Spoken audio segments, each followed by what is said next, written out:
Welcome back to Blockchain Radio. Pierre Bourque in Ottawa, Canada. Very happy to have joining us two fellows who've got some roots into Canada. So it's an all-Canadian trio here right now.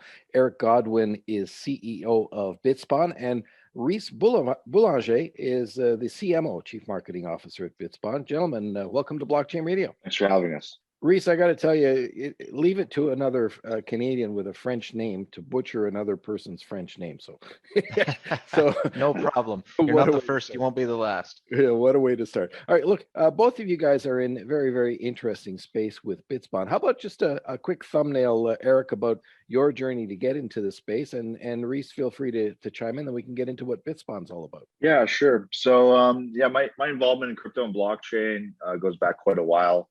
I first discovered Bitcoin while in university, studying economics at McMaster University.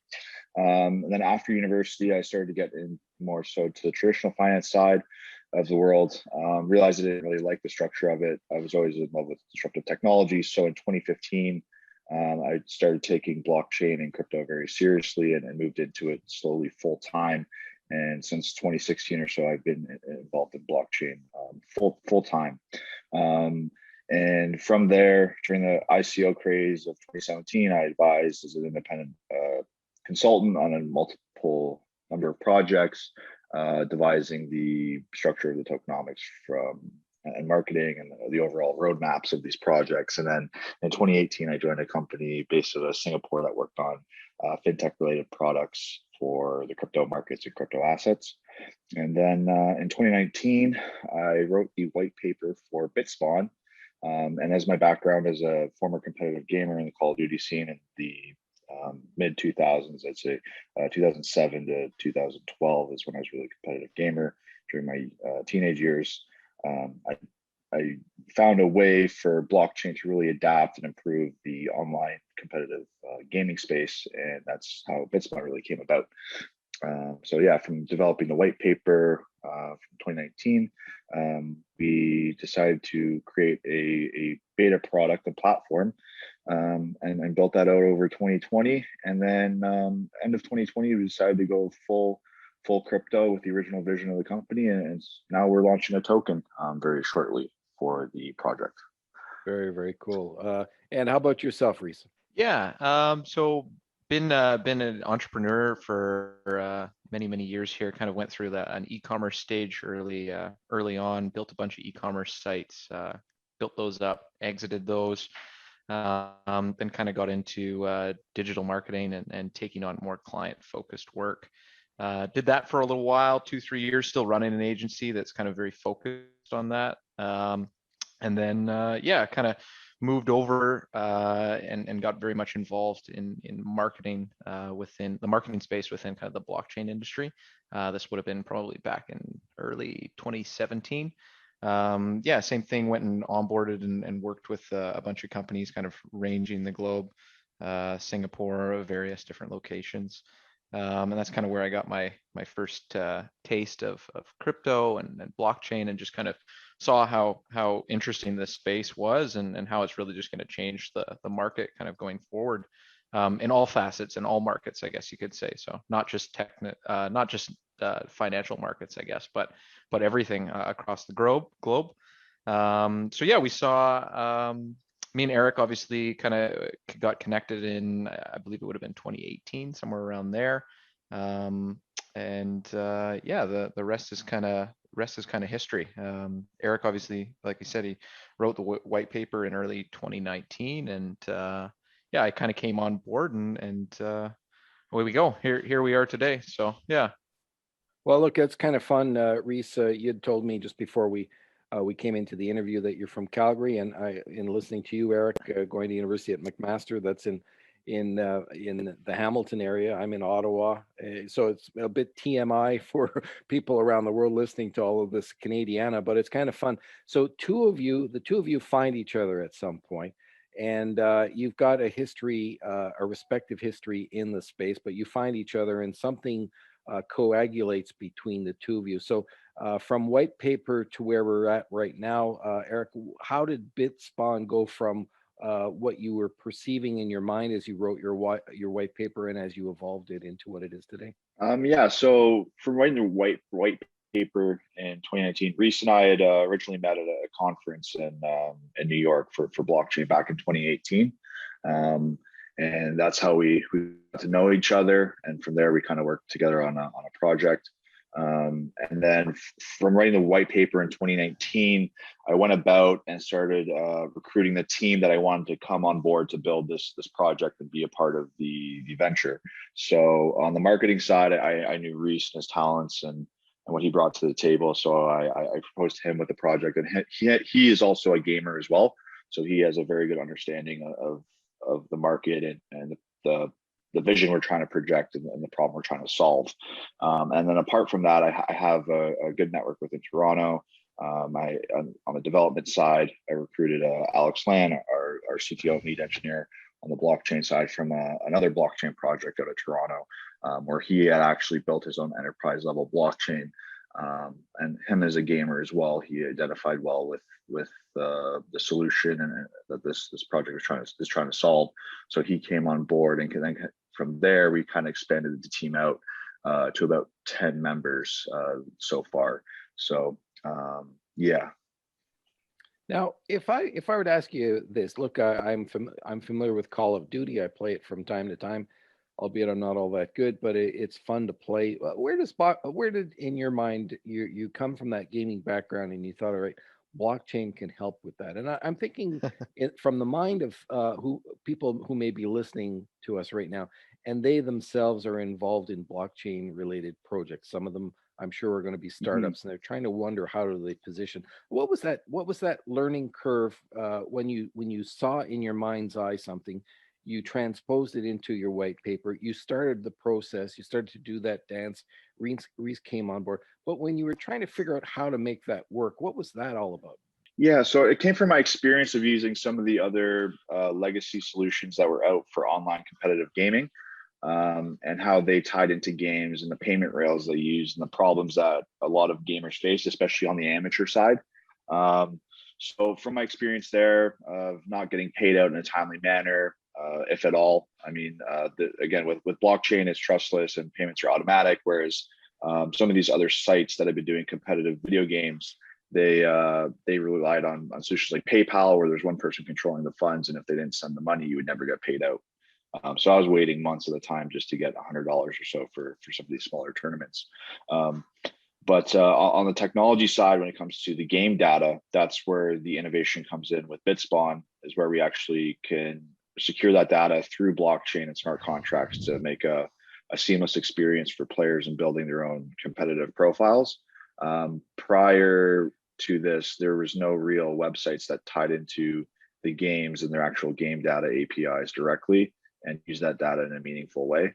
So with us, the way we hook into, say, a game like Call of Duty is we access the actual game API, and from a multiplayer perspective, we can pull based on the player's user ID or their gamer tag, if you will, we can pull their recent matches and game data and aggregate that within our platform and tie that to the payment solution with the blockchain and make it all seamless, trustless, and automatic.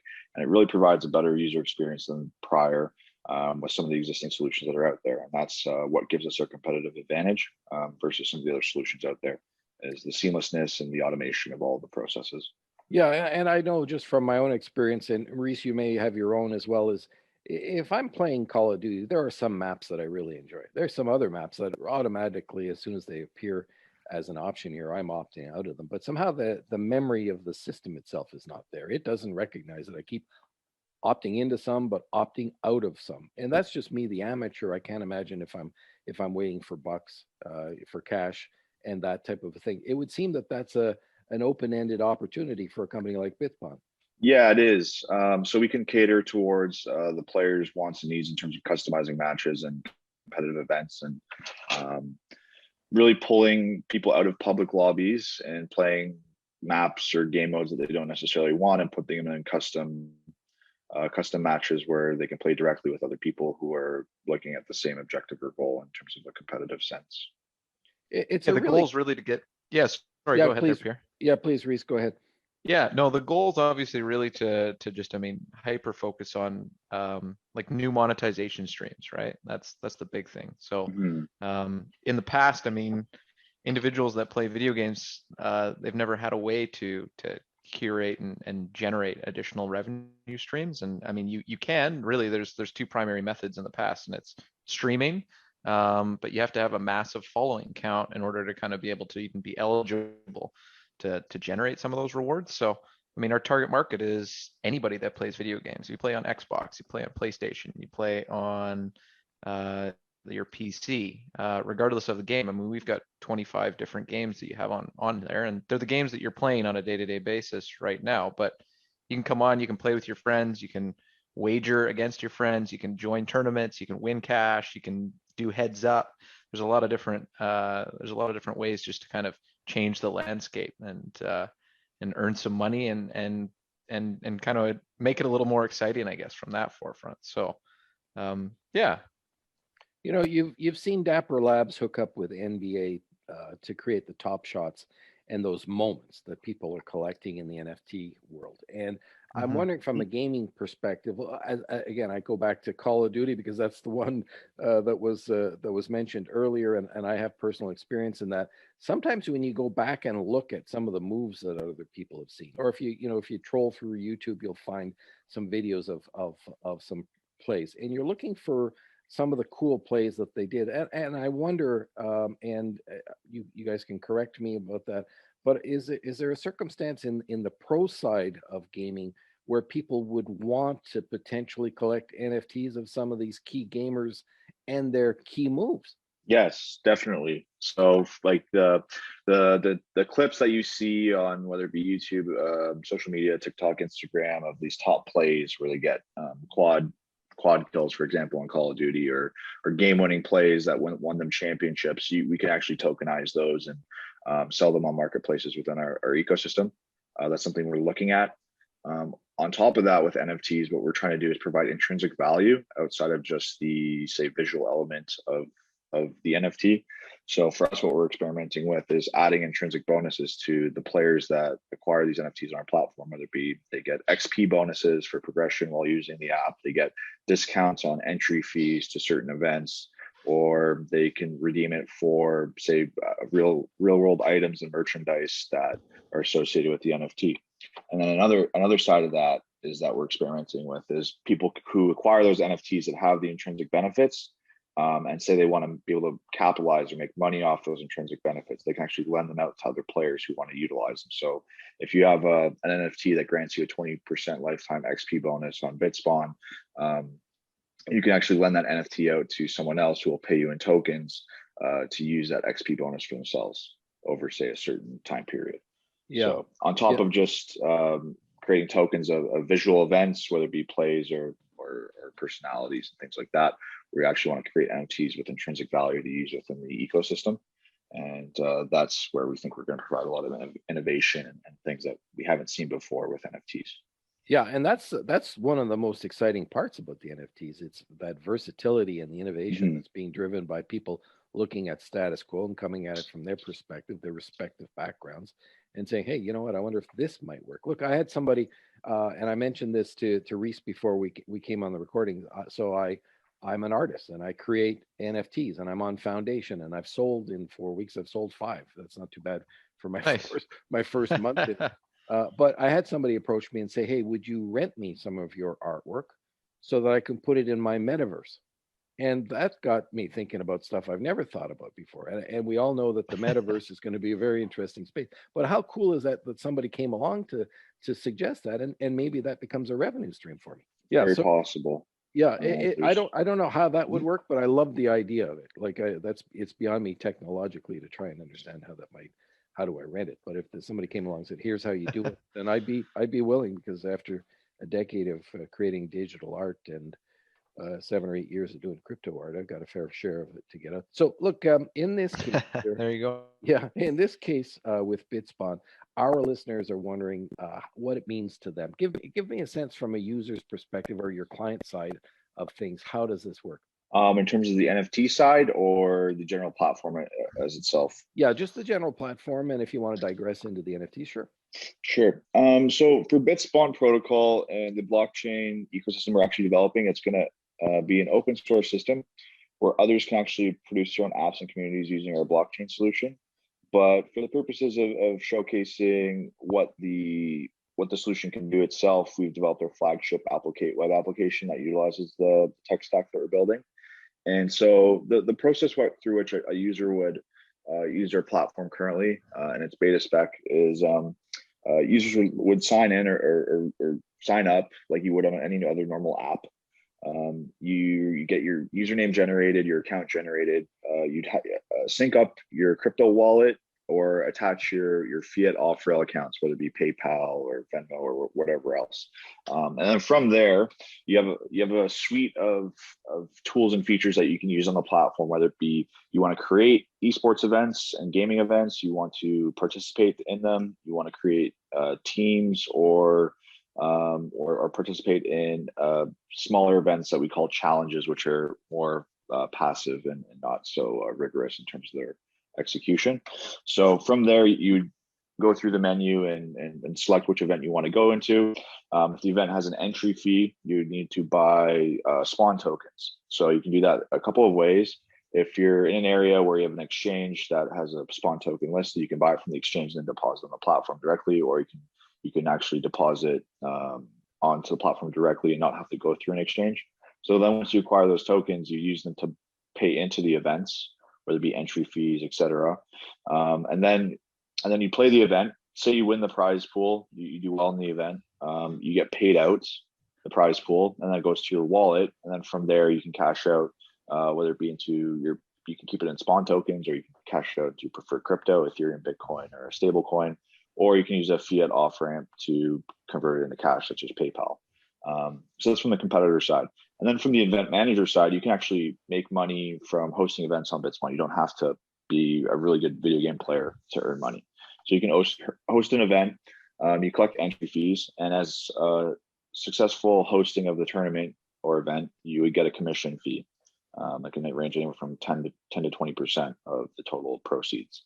And then from there, it would go deposit your wallet, and then you can do as you will with the funds.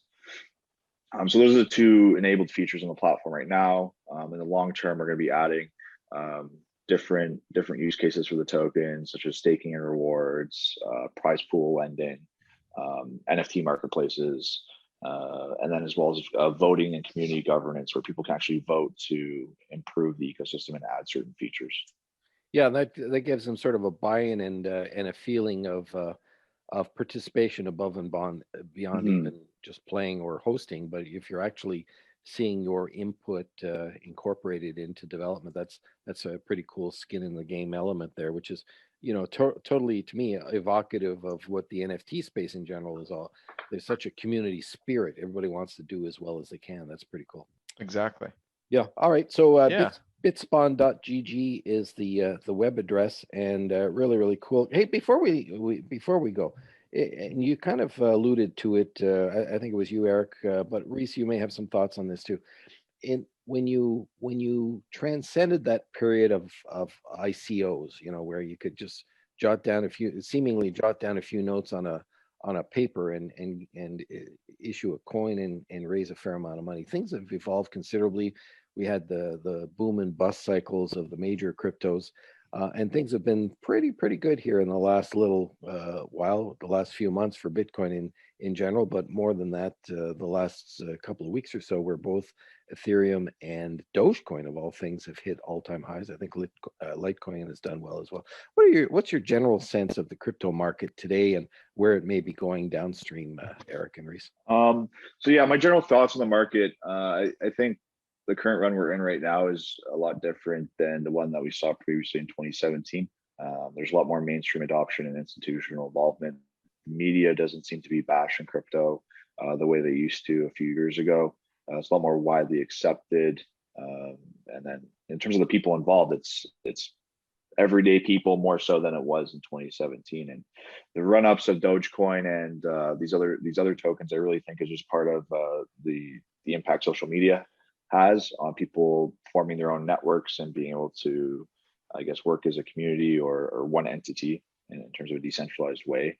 and adopt these certain currencies. I mean, when it comes down to it, money, fiat paper, for example, dollars, etc., they really have no value unless people believe in them. So all of these currencies that are pumping, such as these meme coins like Dogecoin, they do have value because people believe they have value. But at any time, it could all come crashing down as soon as people stop believing in it and move on to something else that is trendy or catchy. So I think as long as Dogecoin is relevant and people find it either funny or believe in it, it'll stay around, but it could come crashing down very, very quickly. Right. And Derek, Rhys, what do you think of that? Yeah, I mean, very much so. Very much agree with Eric on that forefront. Yeah, I mean, realistically, it's all about. I mean, it's all about intrinsic value. You need to be able to create. You need to be able to create value in order for it to sustain and sustain at its kind of current price. And fiat does that because people believe in it. So if you can create a closed ecosystem and something that is dependent on it, then you're good. But yeah, as long as I mean, what was the one that blew up the other day? Shibu coin or something along that line. So that one just popped off again. So yeah, I think there is definitely some tokens and some coins in the space that are that don't necessarily have a lot of value and they're just hype. But it's there's certain projects that will stick around, and those are the ones that are going to have a closed ecosystem and an actual use case. So other ones that don't might disappear over time. Well, I'll tell you, the projects that Bitspawn are involved in sound very exciting. And Eric Godwin, the CEO, and Rhys Boulanger, the CMO, both of you guys, thanks very much for joining us here on Blockchain Radio to tell us about what you're up to. And I hope you'll come back in time to tell us, keep us updated on what's going on. Perfect. Thank you. Thanks for having us. Thanks so much, Pierre. All right, guys. Afternoon. Very cool to have you with us. Bye-bye. Eric and Rhys from Bitspawn. I'm Pierre Bourque. Thanks so much for listening. This is Blockchain Radio.